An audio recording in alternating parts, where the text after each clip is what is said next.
বেঈমানের মোকাবেলা করতে হয় তাহলে আমরা আমাদের ঈমান দিয়ে দেখিয়ে দিতে হবে আমরা আবু বকরের উত্তরসূরি, আমরা আমাদের ঈমান দিয়ে দেখিয়ে দিতে হবে আমরা হামজার উত্তরসূরি, আমরা আমাদের ঈমান দিয়ে দেখিয়ে দিতে হবে আমরা হলাম হযরত হামজা রাদিয়াল্লাহু তাআলা। মনে করবেন যে রকম জ্বর মেপে বুঝতে পারবেন আপনার জ্বর আছে কি নাই, ঠিক তেমনি মনে করবেন আপনার ভিতরে ঈমান আছে নাকি বা নাই। আল্লামা ইকবাল রাহমাতুল্লাহি আলাইহি তার প্রসিদ্ধ সঙ্গীত কিংবা প্রসিদ্ধ কবিতার মধ্যে বলেন, তোমাকে এমন ঈমানওয়ালা হতে হবে, যদি তুমি ইব্রাহিমের মতো ঈমানওয়ালা হতে পারো তাহলে কখনো তোমাকে নমরুদের মতো আগুন তোমাকে কখনো পিছ পা হতে দিবে না। যদি তুমি এমন ঈমানওয়ালা হতে পারো, ইব্রাহিমের মতো ঈমানওয়ালা হও, তাহলে তুমি কখনো শেখ হাসিনার কুনি হাসিনা রাক্ষসী হাসিনার কাছে মাথা নত করতে হবে না। যদি তুমি এমন ঈমানওয়ালা হও, হযরত হামজা রাদিয়াল্লাহু তাআলা আনহুর মতো ঈমানওয়ালা হও, তাহলে তোমার ঈমান এমন ঈমান কখনো তোমাকে কাফির মুশরিক আর বেঈমানের সামনে মাথা নত করতে দিবে না।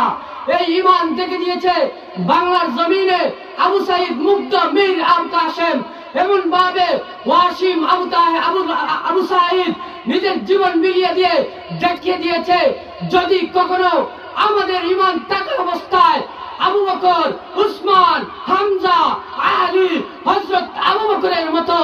আমরাও যদি বেঈমানের মোকাবেলা করতে হয় তাহলে আমরা আমাদের ঈমান দিয়ে দেখিয়ে দিতে হবে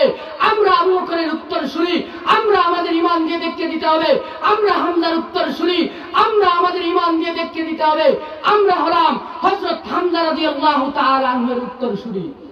অতএব মুসলমান শুধু ঈমানদার বলে দাবি করলে হবে না, বরং ঈমানদার এমন হতে হবে মৌলভী চকের মুসলমান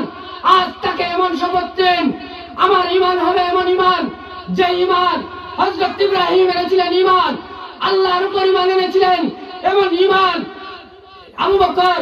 এমন ঈমান এনেছিলেন, আল্লাহর উপর এমন ঈমান এনেছিলেন, হামজা আল্লাহর উপর এমন ঈমান এনেছিলেন যে আবু বকরের ঈমান, যে উসমানের ঈমান, যে ইব্রাহিমের ঈমান কখনো কাফের, কখনো কোনো মুশরিক, কখনো কোনো বেঈমান, কখনো কোনো নমরুদ, কখনো কোনো ফেরাউনের সামনে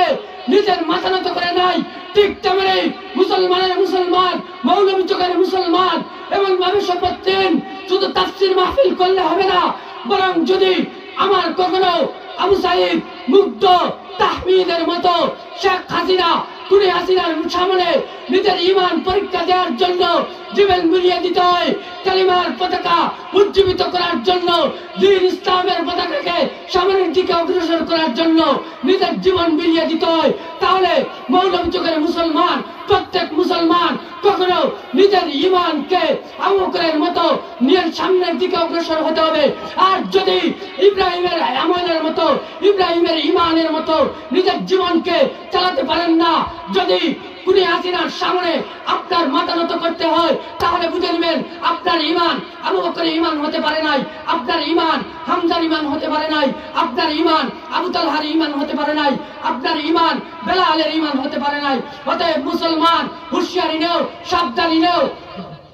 হুঁশিয়ারি নিতে হবে, মুসলমান হিসাবে উজ্জীবিত থাকতে হবে। কোরআনের মাহফিল নয়, শুধু কোরআনের মাহফিল করলে হবে না, রাস্তায় রাস্তায় জীবন দিয়ে দেখিয়ে দিতে হবে আমরা ঈমানদার, আমরা বুলেটকে ভয় করি না, আমরা কখনো গুলিকে ভয় করি না। আমাদের পূর্বপুরুষরা রক্ত দিয়েছেন, আমাদের পূর্বপুরুষরা বাতিলের সামনে কখনো নিজের মাথা নত করেন নাই। আমরাও যদি দ্বীন ইসলামের জন্য, কালেমাকে উজ্জীবিত করার জন্য, মৌলভী চকের মৌলভী নামকে সামনের দিকে নিয়ে যাওয়ার জন্য, মৌলভীদের গুণাবলী, মৌলভীদের বৈশিষ্ট্য, মৌলভীদের উপকার আরো সামনের দিকে মানুষের সম্মুখে উজ্জীবিত করার জন্য নিজের ঈমান,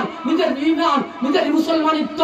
আরো শক্তি মজবুত এবং দৃঢ় করার জন্য আমাকেও যদি আবু সাঈদ মুগ্ধ তাহমিদ ওয়াসিম হাজারো যুবকের মতো দেশ ইসলাম মুসলমানের জন্য জীবন দিতে হয়, আর ওই জীবন দেওয়ার মাধ্যমে আমার ঈমান যদি তাজা হয় তাহলে কুনি হাসিনা কেন, ফেরাউন, নমরুদ, যতই নাস্তিক, যতই মুরতাদ, যতই কাফির আসুক না কেন আমার ঈমানকে বুলেটের সামনে থেকে কখনো পিছ পা হতে দিবে না। আল্লাহ পাক রব্বুল আলামিন আমাদের সকলকে ইব্রাহিমী ঈমানে ইব্রাহিমের ঈমানের উপর উজ্জীবিত অটল এবং অবিচল থাকার তৌফিক দান করুন। আল্লাহ পাক রব্বুল আলামিন মৌলভী চকের যুবকদেরকে এমন যুবক হিসাবে তৈরি করুন